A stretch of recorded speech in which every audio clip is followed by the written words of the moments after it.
AICC కార్యదర్శి మాజీ MLA Sampath Kumar ఉన్నారు, మాట్లాడదాం. ఎస్సీ వర్గీకరణకి సంబంధించి భిన్న అభిప్రాయాలు వ్యక్తమవుతున్నాయి. ఏం జరిగింది, ఎందుకు విమర్శలు వస్తూ ఉన్నాయి? సంపత్ కుమార్ గారు, మీరు అడిగిన ప్రశ్నకు జవాబుగానే ఒక గంట సేపు పవర్ పాయింట్ ప్రజెంటేషన్ ఇవ్వడం జరిగింది. అసెంబ్లీలో ప్రకటన చేసిన తర్వాత, చర్చ జరిగిన తర్వాత, ఆమోదం జరిగిన తర్వాత గణాంకాలు కానీ లేకపోతే వాస్తవ పరిస్థితులు కానీ తెలుసుకోకుండా దుందుడుగా ఒకటే రోజులోనే దాని మీద స్పందించినారు. 3 రోజులు అయింది. దాని మీద అనేక రకాల గణాంకాలు, అనేక వాస్తవ పరిస్థితులు తెలుసుకున్న తర్వాత కేటగారికల్గా, క్లిస్టల్ క్లియర్గా ఈరోజు పవర్ పాయింట్ ప్రజెంటేషన్ చేయడం జరిగింది. అనవసరమైనటువంటి కన్ఫ్యూజన్తో అలా మాట్లాడిన తప్ప ఎక్కడ కూడా 0.01% కూడా ఏ వర్గానికి ఎక్కువగా దోషపెట్టింది లేదు. 0.01% ఏ వర్గానికి కూడా నష్టం జరిగింది లేదు. ఇప్పుడు ఆల్రెడీ రాజకీయంగా, ఆర్థికంగా, ఉద్యోగాల పరంగా లబ్ధి పొందినటువంటి కొన్ని ఉపకులాలని ఏలో చేర్చారు అనేటువంటిది మందకృష్ణ ఇంకా కొంతమంది విమర్శలు వస్తూ ఉన్నాయి. ఏం జరిగింది, వాళ్ళ విమర్శలు ఎందుకు చేయాల్సిన పరిస్థితి? నిజంగా అట్లా జరిగిందా? ఎందుకు చేర్చాల్సి వచ్చింది? చేరిస్తే మందకృష్ణ కానీ ఇంకోరు కానీ వారు చెప్పినట్లు ఒకవేళ ఆయా వర్గాలను మా దాంట్లో చేర్చినా లేకపోతే గ్రూప్ 3లో చేర్చినా గణాంకాల్లో మార్పు వచ్చి ఇంకా వాళ్ళకి పర్సంటేజ్ పెరిగే ప్రమాదం ఉంటుండే. అది గ్రహించకుండా ఇంకొకటి 4 ABCD 4 ఉండే ఇంతకుముందు కనుక ఆ 4టిని 3గా కుదించే వరకు ఎక్కడో ఒక దగ్గర అయితే ఒకరు తగ్గియాలి కదా. ఎవరో ఒకరిని ఏదో ఒక దాంట్లో కలపాలి. కలపడం అనేది కూడా శాస్త్రీయంగా ఉంటుంది.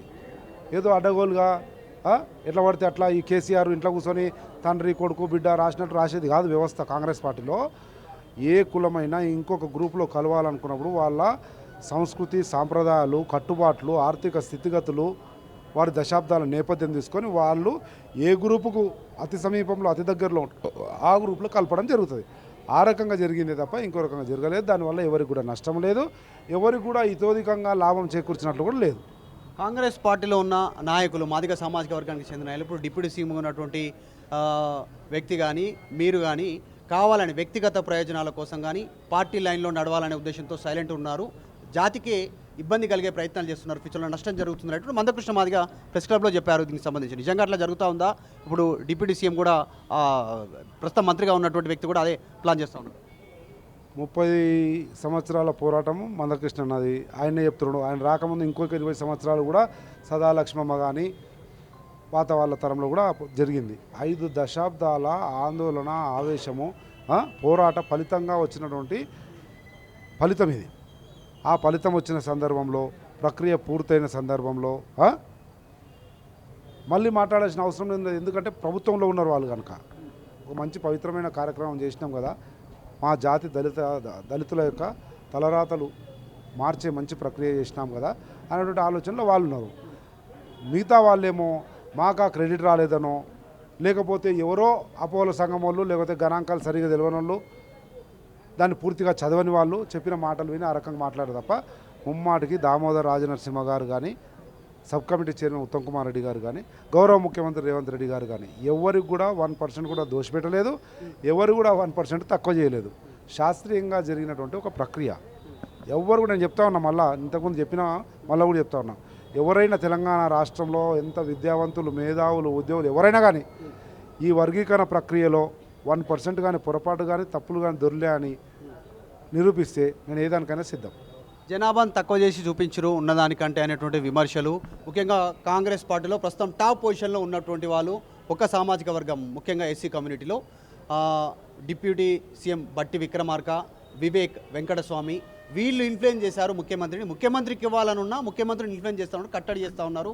ముఖ్యమంత్రి కొద్దిమంది ఇతర పార్టీలో ఉన్న నాయకులకు, మాదిగ సామాజిక వర్గ నాయకులకు ఫోన్ చేసి ఇప్పుడు 9% ఒప్పుకోండి, 11% మెల్లిగా చేసుకుందాం, మన చేతిలో పని, ఇప్పుడు తొందరపడొద్దు అనేటువంటి ఫోన్ చేసి చెప్పారు. ఈ విషయం నాకు తెలిసింది అనేటువంటిది మందకృష్ణ మాదిగా చెప్తా ఉన్నాను.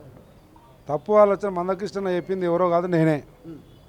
మందకృష్ణ చెప్పింది కదా, సీఎం గారి దగ్గర మా జాతి ప్రముఖమైన బిడ్డను కూర్చోబెట్టుకున్నాడు, ఇంకొక ప్రముఖ బిడ్డకు మాట్లాడిచ్చిండు, గంట సేపు మాట్లాడి, నాతోనే మాట్లాడి ముఖ్యమంత్రి. ఏంది రహస్యం ఏముంది?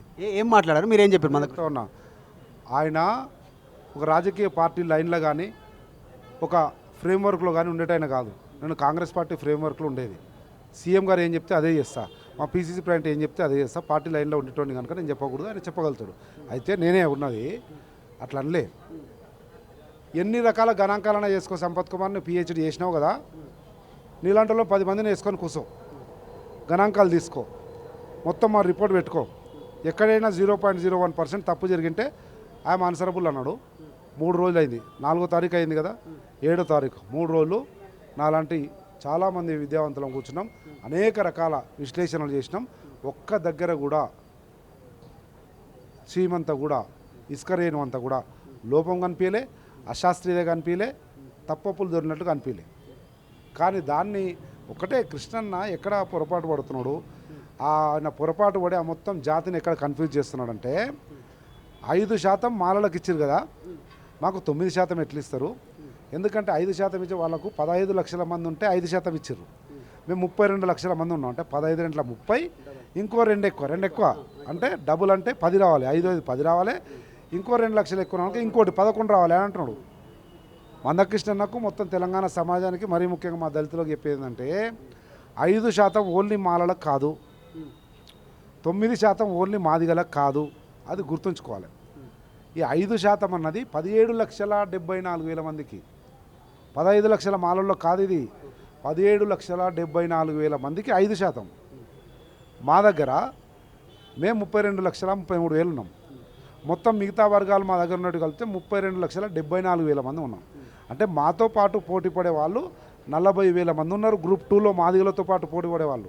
అదే గ్రూప్ 3లో మాలలతో పోటీ పడే వాళ్ళు 2,74,000 మంది ఉన్నారు. ఇంకా 44,000 మంది ఉన్నారు. ఇంకా అందరికి కలిపి అది కృష్ణన్న కానీ కొందరు కానీ పొరపాటు ఏం పడుతున్నారు అంటే 5% వాళ్ళకి ఇచ్చారు, మాకు 11 ఇవ్వాలి. నో, 5 వాళ్ళకి ఇవ్వలే, ఇంకా 2,44,000 మంది కలిపి ఇచ్చారు. అందుకని వాళ్ళ జనాభా దామాష ప్రకారం వాళ్ళకి ఇచ్చారు, మన జనాభా దామాష ప్రకారం మనకిచ్చారు. ఆ గ్రూప్లో ఒకవేళ గ్రూప్లో మాదిగలు కాకుండా అందరిని తీసేసి ఓన్లీ మాదిగలనే తీసుకో, లేదంటే మాలల దాంట్లో మొత్తం అందరినీ తీసేసి మాలలను మాత్రమే తీసుకో, అప్పుడు సేమ్ అదే వస్తుంది. అదే నేను గణాంకాలు బోర్డు మీద స్కూల్ పిల్లలకు టీచర్ పాఠం చెప్పినట్లు బోర్డు మీద వేసి రాసి లెక్కలు చూపించిన ఎవ్వరు కూడా కాదనలేనంత పగడుబందీగా శాస్త్రీయంగా జరిగినటువంటి పవిత్రమైనటువంటి యజ్ఞం లాంటి కార్యక్రమం, వర్గీకరణ కార్యక్రమం.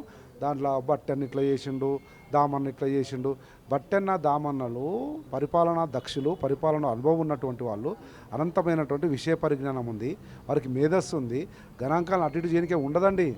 2011 జనాభా లెక్కల ప్రకారము మీ కులం వాళ్ళు ఎంతున్నారు, మీ కులం ఎంతున్నారు అనేది ఒక లెక్క ఉంది. నా సొంత కవిత్వం పనిచేయదు, సంపత్ కుమార్ సొంత కవిత్వం, బట్టన్న సొంత కవిత్వం, మందకృష్ణ సొంత కవిత్వం పనిచేయదు. గణాంకాలు ఉన్నాయి, వాటి ప్రకారమే వాటిని ఆధారం చేసుకునే ముందుకు పోతారు. గణాంకాల ప్రకారం ఒకటి చెప్పండి సంపత్ కుమార్ గారు, ఇన్ని రోజులు ఉమ్మడి ఆంధ్రప్రదేశ్ నుంచి తెలంగాణ రాష్ట్ర ఏర్పాటైనంత వరకు మాదిగలకు అన్యాయం జరిగిందా? రాజకీయ పరంగా, ఉద్యోగ పరంగా నిజంగా అన్యాయం జరిగిందా లేదా? ఏం చెప్తారు? బరాబర్ జరిగింది కనుకనే, అది గ్రహించింది కనుకనే కాంగ్రెస్ పార్టీ ఉషా మేర కమిషన్ వేసింది, వర్గీకరణ చేయాలని చెప్పింది. అది వాస్తవం అని తెలిసే 10 సంవత్సరాలు ఈ బడప ఆ బడప పైన బీజేపీ వాడు కింద బీఆర్ఎస్ వాడు చేయలేదు కనుకనే అన్నీ తెలిసినటువంటి మాదిగల పక్షపాతి రేవంత్ రెడ్డి గారు అధికారంలోకి వచ్చిన ఇమీడియట్ సబ్ కమిటీ వేసిండు, కమిషన్ వేసిండు, సుప్రీంకోర్టులో పోరాడిండు, తీర్పు ఇచ్చిర్రు, ఇమీడియట్ 10 నిమిషాలు అసెంబ్లీ అనౌన్స్ చేసిండు. ఈరోజు అది జరిగింది కనుకనే, అలా జరగకూడదు కనుకనే, ఆ పాపం కాంగ్రెస్ పార్టీకి రేవంత్ రెడ్డికి వద్దు కనుకనే పవిత్రమైనటువంటి రిజర్వేషన్ అనేటువంటి కేటగిరైజేషన్ అనేటువంటి కార్యక్రమం చేసిండు. అట్లాంటి సందర్భంలో అన్యాయం జరిగిందని మీరు ఒప్పుకుంటారు. ఆల్రెడీ మందకృష్ణ మాదిగ ఉద్యమానికి సంపత్ కుమార్ పూర్తి స్థాయి మద్దతు తెలిపిండు, కలిసిండు, ఇంటికి వస్తే అని వాళ్ళ ఇంటికి వెళ్ళి మాట్లాడిరు, ఇంతవరకు బాగానే ఉంది. కానీ కాంగ్రెస్ పార్టీ అధికారంలోకి వచ్చిన తర్వాత జరుగుతున్న పరిణామాలు కేవలం మంత్రివర్గం వరకే పరిమితం చేసిరు, డిప్యూటీ ఏమో తక్కువ జనాభా ఉన్నటువంటి మాల వర్గానికి ఇచ్చారు, ఇంకా మిగతా ఎంపీ సీట్లు, ఎమ్మెల్యే సీట్లు ఎక్కువ వాళ్ళకే ఇస్తారు, అవకాశాలు వాళ్ళకే దక్కుతా అనేటువంటి విమర్శ ఉంది. ఆ విషయాన్ని ఎట్లా ఓవర్కమ్ చేస్తారు ఫ్యూచర్లో? మనం అది విమర్శ కాదు, నిజం, వాస్తవం చెప్తున్నా. అధికారికంగా ఏఐసిసి కార్యదర్శిగా చెప్తున్నా. ఏడాది కాలంలో జరిగినటువంటి రేవంత్ రెడ్డి కాంగ్రెస్ పరిపాలనలో మాలకు కొద్దిగా ఎక్కువ అవకాశాలు వచ్చినాయి అన్నది ముమ్మాటికి వాస్తవము. నేను చెప్తే నీకు చెప్తే నమ్మరు జనం కానీ, నీవు కానీ, నేను కానీ. చర్చ జరుగుతున్న విషయం రేవంత్ రెడ్డికి తెలుసు కదా, ముఖ్యమంత్రి 100% వాస్తవము. అయితే 5 సంవత్సరాల కొరకు రేవంత్ రెడ్డి గారికి కాంగ్రెస్ పార్టీకి అధికారం ఇచ్చిర్రు. 1 సంవత్సరంలోనే మీరు అట్లా అనుకుంటున్నారు. 2వ సంవత్సరం లోపల ఇంతకుముందు 5 మాలలోకి ఇచ్చిర్రు, 10 మాదిగలకు ఇచ్చినాక 2వ సంవత్సరం ఏమనుకుంటా అబ్బా మొత్తం మాదిగలకు కట్టబెట్టి అనుకుంటారు. 3వ సంవత్సరం మళ్ళీ కొద్దిగా మాలలకు ఎక్కువ అబ్బా మాల ఈ రివర్స్ అయిపోతుందా నెక్స్ట్ మొత్తం? 5 సంవత్సరాల కాల వ్యవధిలో పరిస్థితులను బట్టి, అవకాశాలను బట్టి, అక్కడ ఉన్నటువంటి స్థానాలను బట్టి ఒక్కొక్క సందర్భంలో ఒక్కొక్క రకంగా ఉంటుంది. ఏడాదిలో చూడండి మాదిగలు ఏ స్థాయిలో ఉంటారు. నేను చెప్తున్నా కదా, బరాబర్ రేవంత్ రెడ్డి నాయకత్వంలో మాదిగలకు సముచిత స్థానం రావడం ఖాయం. అవునన్నా కాదన్నా రేవంత్ రెడ్డి మాదిగల పక్షపాతి. నేను దగ్గరుండి చాలామందికి తెలియనంత అనుబంధం ఉంది నాకు. వారికి తెలుసు వారు ఎటువంటి ఆలోచనతో ఉన్నారో. నేను ఒక మాదిగ బిడ్డగా చెప్తున్నా, రేవంత్ రెడ్డి గారు ముమ్మాటికి మాదిగల కడుపు నిండా భోజనం పెట్టి గుండె నిండా నిబ్బరతనిచ్చి కంటి నిండా నిద్ర వచ్చినట్టు చేస్తాడు. Don't worry. Already deputy Mala, speaker Mala, next మీరు అంటారు 1 year ఇట్లా టర్న్ కాగానే మొత్తం చేంజ్ అయిపోతుంది. 1 year టర్న్ కాగానే కాదు, ఇది రాజకీయ పార్టీ సోదరా.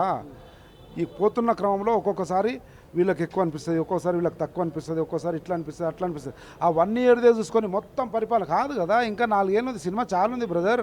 బరాబర్ రసవత్తరమైన సినిమా ఉంటుంది. రేవంత్ రెడ్డి కలర్ఫుల్ సినిమా తెలంగాణ రాష్ట్ర ప్రజలకు, అన్ని వర్గాల ప్రజలకు చూపిస్తాడు. అందరినీ మైమర్చే విధంగా, అందరికీ న్యాయం జరిగే విధంగా సమతుల్యతతో కూడిన సమపాలన పరిపాలన రేవంత్ రెడ్డి గారి నాయకత్వంలో తెలంగాణ రాష్ట్రంలో రాబోతుంది. 4 రోజులకు 40 రోజులకు అబ్బో ఏదో అయింది ఏం కాదు. Everything will be okay, but time, don't worry. అధికారంలోకి వచ్చే సమయంలో మీరు ఈ ఎమ్మెల్యేగా గెలవలేనటువంటి సిచ్యువేషన్ ఉంది. సంపత్ కుమార్ నెక్స్ట్ పొజిషన్ ఏముండబోతుంది? అక్కడనే ఏఐసీసీ కార్యదర్శి కానీ అక్కడే ఇంకా లేకుంటే ఇంకో పోస్ట్కి మారుతారా, లేదంటే ఇక్కడ మీరు కోరుకుంటున్నారా ప్రాధాన్యత? ఇక్కడ పార్టీ కూడా ఆలోచన చేస్తూ ఉంది, ఏదో వర్కింగ్ ప్రెసిడెంట్ అని పేరు, ఎమ్మెల్సీగా సంపత్ కుమార్ అనేటువంటి చర్చ జరుగుతుంది. ఈ దీంట్లో ఉన్నటువంటి దీనిపైన ఏం క్లారిటీ? కాంగ్రెస్ పార్టీ అధిష్టానము, కాంగ్రెస్ పార్టీ భావజాలంలో ఎక్కడ పనిచేయమంటే అక్కడ పనిచేసే కాంగ్రెస్ సైనికుని నేను. ఇక్కడ ముఖ్యమంత్రిగా ఉన్నటువంటి నా ప్రియమైన అన్నయ్య రేవంత్ రెడ్డి గారు కాంగ్రెస్ పార్టీ ఏ నిర్ణయం తీసుకున్నా, నీవు ఇక్కడ సూట్ అవుతావు అక్కడ ఉండు, నీవు ఇక్కడ సూట్ అవుతావు ఆ పని చేయి, లేకపోతే సర్పంచ్ ఎలక్షన్లు వస్తున్నాయి నువ్వు సర్పంచ్కే సరిపోతావు, సర్పంచ్ పోటీ అంటే సర్పంచ్ పోటీ చేస్తా, లేదు రాజ్యసభకు అంటే రాజ్యసభకు పోతా, లేదు వర్కింగ్ ప్రెసిడెంట్ అంటే వర్కింగ్ ప్రెసిడెంట్ ఉంటా, లేదు ఎమ్మెల్సీ అంటే ఎమ్మెల్సీ ఉంటా. అడగ కాంగ్రెస్ పార్టీ రేవంత్ రెడ్డి గారు నా సర్వీసెస్ను, నా సేవలను పార్టీ పటిష్టత కొరకు కానీ తెలంగాణ సమాజం, తెలంగాణ ప్రజల ఆలోచన విధానాలకు అనుగుణంగా ముందుకు పోవడానికి ఏ రకంగా వాడుకుంటే ఆ రకంగా ముందుకు పోతాం. చివరిగా సంబంధం లేకుండా ఈ వర్గీకరణ ఈ ఇష్యూకి సంబంధం లేకుండా పార్టీలో కాస్త అలజడి కొనసాగుతుంది. అది కూడా ఉమ్మడి పాలమూరు జిల్లా నుంచే ప్రారంభమైంది. అసమ్మతి నాయకులు అనేటువంటిది అనిరుద్ రెడ్డి కాస్త తిరుగుబావుట ఎగరవేస్తూ ఉన్నారు, క్వశ్చన్ చేస్తూ ఉన్నారు మంత్రులకు సంబంధించిన అంశంలో అనేటువంటి పెద్ద ఎత్తున చర్చ జరుగుతుంది. నిన్న సిఎల్పి మీటింగ్ కూడా మొన్న 10 మంది ఎమ్మెల్యేల భేటీ కోసమే నిన్న జరిగింది. సిఎల్పి మీటింగ్ అందరికీ అవగాహన కోసం అనేటువంటి చర్చ. మీరు అనుకుంటున్నామన్నీ అపోహలు. సిఎల్పి మీటింగ్ ఒక ఎజెండా ఉంటుంది, ఎజెండా టేబుల్ మీద పెట్టింటారు, దాంట్లో ఈ సబ్జెక్టే లేదు. బీసీ కులగణన, ఎస్సీ వర్గీకరణ, తదుపరి కాంగ్రెస్ పార్టీ కార్యాచరణ, స్థానిక సంస్థల ఎన్నికలు, 2 పెద్ద బహిరంగ సభలు, ఇది ఎజెండా. మీలాంటి వాళ్ళు కొంతమంది అనుకుంటే చదివి కూడా ఉందని, ఒకవేళ ఉంటే కూడా తప్పేంది, అనిరుద్ రెడ్డి పెడితే తప్పేంది, ఏదో పోయారు ఛాయ్ తాగిరు, ఛాయ్ ఏం తాపుతావు, భోజనం పెట్టన్నారు, భోజనం పెట్టరు, భోజనం పెట్టాడు మటన్ లేదు చికెన్ లేదన్నారు, మటన్ చికెన్ కూడా పెట్టిండు, బిర్యానీ లేకుండా హైదరాబాద్ ఏదైనా బిర్యానీ కూడా పెట్టిండు, దాంతోపాటు 4 మాటలు మాట్లాడుకుంటారు, పెద్ద తప్పేముంది. దాన్ని ఏమంటారు టీ కప్పులో తుఫాన్ లాంటి దాన్ని మీరు ఏదో చేసి అయిపోయాయి కదా 2 రోజులు. నేను అనిరుద్ రెడ్డి చెప్పిండు కదా, ఏం లేదు నథింగ్, ఇట్లా అయింది, ఇట్లా క్లోజ్ ద మ్యాటర్. అంత మొత్తం తెలంగాణ రాష్ట్రం గందరగోళం లేదు. ఏదో 10 మంది జర్నలిస్టులో 10 మంది విమర్శనాత్మకంగా చూసేవాళ్ళు, లేదా టీఆర్ఎస్ వాళ్ళు దాన్ని భూతత్వంలో పెట్టి చూస్తున్నారు తప్ప ఏం లేదు. అంత ఒక నేను అనిరుద్ రెడ్డితోటి, ఎన్ఎం శ్రీనివాస్ రెడ్డితోటి, రాజేష్ రెడ్డితోటి, వీళ్ళందరితోటి 2 గంటల సేపు అనేక రకాల చర్చ. ఎందుకంటే మా జిల్లాకు సంబంధించిన కనుక మాట్లాడినా ఏం లేదు. చిన్న చిన్న ఏమైనా ఉంటాయి, నీకు నాకు ఉంటుంది, నాకు నీకు పెద్ద విషయం. చివరగా బీసీ ఒకటి ఎస్సీ వర్గీకరణకు సంబంధించి భారీ బహిరంగ సభలు ఏర్పాటు చేస్తూ ఉంటారు. ఏసీసీ కార్యదర్శిగా ఏం చెప్తారు, ఎవరు వస్తారు, ఎక్కడ జరిపే అవకాశం ఉంది, ఎంత మేర సమీకరణ ఉంటుంది, దీనికి సంబంధించిన డీటెయిల్స్? దానికి సంబంధించి ఇంకా చర్చలు జరుగుతున్నాయి. ఇప్పుడు ఢిల్లీలో నిన్న రాత్రి కూడా చర్చ జరిగింది. ఇప్పుడు కొద్దిసేపట్లో కేసీ వేణుగోపాల్ దగ్గర చర్చ జరుగుతాయి. ఒకటి ఖర్గే గారు, ఒకటి రాహుల్ గాంధీ గారు రావాలనేది ఉంది. ఇప్పటి వరకు టెంటటివ్లీ అయితే ఒకటి మెదక్లో, ఇంకోటి సూర్యాపేటలో అనేది ఆలోచన ఉంది. దాంట్లో మార్పులు కూడా రావచ్చు. మేము కూడా అడుగుతూ ఉన్నాం, డిమాండ్ చేస్తూ ఉన్నాం.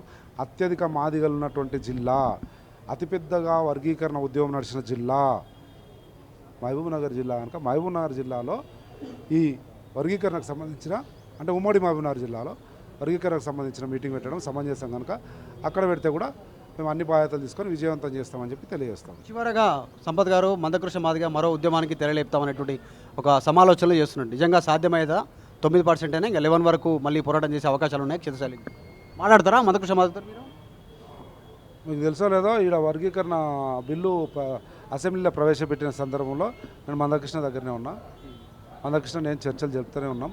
ఎందుకంటే టేబుల్ అయిన తర్వాత పర్సంటేజ్ బయటకు వచ్చిన తర్వాత ఆ పర్సంటేజ్లకు ఎట్లా వచ్చినాయి లాజికల్గా వారితో పాటు అనేక మంది మా కమ్యూనిటీ మేధావులతోటి ఇంటలెక్చువల్తో కూర్చొని అన్నీ విశదీకరించి చర్చించుకున్నాం. అందరికి కూడా ఆమోదయోగ్యమైనటువంటిదే ఉంది అని అందరూ కూడా అంగీకరించినారు. కానీ కొంతమంది వేరే శక్తులు, వ్యక్తులు, కుయుక్తులు కృష్ణన్న మీద పనిచేస్తున్నట్లున్నాయి. అందుకని కృష్ణన్న కొద్దిగా కన్ఫ్యూజ్ అయినట్లున్నాడు. అదే 5% వాళ్ళకి ఎట్లా మాకు 11 అనేది దాని మీదే మెయిన్ ఉంది. అది లాజిక్. ఇది అది అర్థం చేసుకునే వాళ్ళు కొంతమంది కృష్ణన్నకు అట్లా ఇట్లా చెప్పడం వల్ల అనుకోండి. ఇప్పుడు సమయం తీసుకుంటే అన్నీ అర్థమవుతాయి. ఇంకే ఉద్యమం అవసరం లేదు. కృష్ణన్న కూడా ఆ విషయం తెలుసు. కానీ బరాబర్ కృష్ణన్న కానీ సంపత్ కుమార్ కానీ ఉద్యమం చేయాల్సిన అవసరం వస్తుంది. ఎప్పుడు 2011 జనాభా కాకుండా ఇప్పుడు ప్రస్తుత జనాభా తీసుకుంటే మేము దాదాపు 19-20% వరకు ఉంటాం. కనుక వేరే వాళ్ళకేమో రాజ్యాంగబద్ధ రిజర్వేషన్లు కాదు, ఎస్సీ ఎస్టీలకు రాజ్యాంగబద్ధ రిజర్వేషన్ కనుక రాజ్యాంగబద్ధ రిజర్వేషన్ అనేది జనాభా దామాషా ప్రకారం జరుగుతుంది కనుక ప్రపోర్షనేట్ టు ద పాపులేషన్ మాది ఇప్పుడు ఉన్నటువంటి 15 కాదు 20 కావాలి అని కొట్లాడే అవకాశం వస్తే అప్పుడు మళ్ళీ మందకృష్ణ నేను కలిసి పోరాడతాం. ఇది ఏఐసిసి కార్యదర్శి మాజీ ఎమ్మెల్యే సంపత్ కుమార్ స్టేట్మెంట్ చేస్తూ ఉన్నారు. ఈ 9% వరకే కేటాయించనేటువంటి చర్చ జరుగుతూ ఉందో ఆ 9% జరగడానికి గల కారణాలు ఏంటి అనేటువంటిది డీటెయిల్గా చర్చించిన తర్వాతనే 9% వాళ్ళకి మాలలకు 5% అనేటువంటిది కేటాయించారు. ఆ 5% కూడా మాలలకు పూర్తిస్థాయి 5% కాదు, ఈ 9% కూడా పూర్తిగా మాదిగలే కాదు, ఉపకులాలు ఏవైతున్నాయో వారందరికీ లబ్ధి చేకూరు లాంటి నిర్ణయం తీసుకోవడం జరిగింది అనేటువంటి చర్చ జరుగుతూ ఉన్నారు. మందకృష్ణ మాదిగ కాస్త ఈ అంశంలో కన్ఫ్యూజ్ అవుతూ ఉన్నారు, కొద్దిమందిని కన్ఫ్యూజ్ చేస్తూ ఉన్నారు. సో ప్రస్తుతానికి మాత్రం అవకాశం లేదు. కాంగ్రెస్ పార్టీ తీసుకున్న నిర్ణయమే వర్గీకరణకు సంబంధించి ఏబిసిడి కాకుండా ఏబిసి తీసుకోవడానికి రీజనే ఇదే అనేటువంటి చెప్తా ఉన్నారు. 2011 జనాభా లెక్కల ప్రకారం ఈ నిర్ణయం తీసుకోవడం జరిగింది అనేటువంటిది చెప్తా ఉన్నారు. ఫ్యూచర్లో మాదిగల విషయంలో మళ్ళీ ఒకవేళ ఎక్కడైనా అన్యాయం జరుగుతుందని తెలిస్తే మందకృష్ణ మాదిగతో మళ్ళీ కలిసి పోరాడడానికి సిద్ధంగా ఉన్నట్టు కాంగ్రెస్ పార్టీ నాయకులు సంపత్ కుమార్ చెప్తా ఉన్నారు. వీడియో జర్నలిస్ట్ గణేష్తో మధు మల్కేడికర్, హైదరాబాద్, గాంధీభవన్. మరిన్ని వీడియోస్ కోసం ఛానల్ ని సబ్స్క్రైబ్ చేయండి. లేటెస్ట్ అప్డేట్స్ కోసం వాట్సాప్ ఛానల్ ని ఫాలో అవ్వండి. అండ్ లింక్ డిస్క్రిప్షన్ లో ఉంది.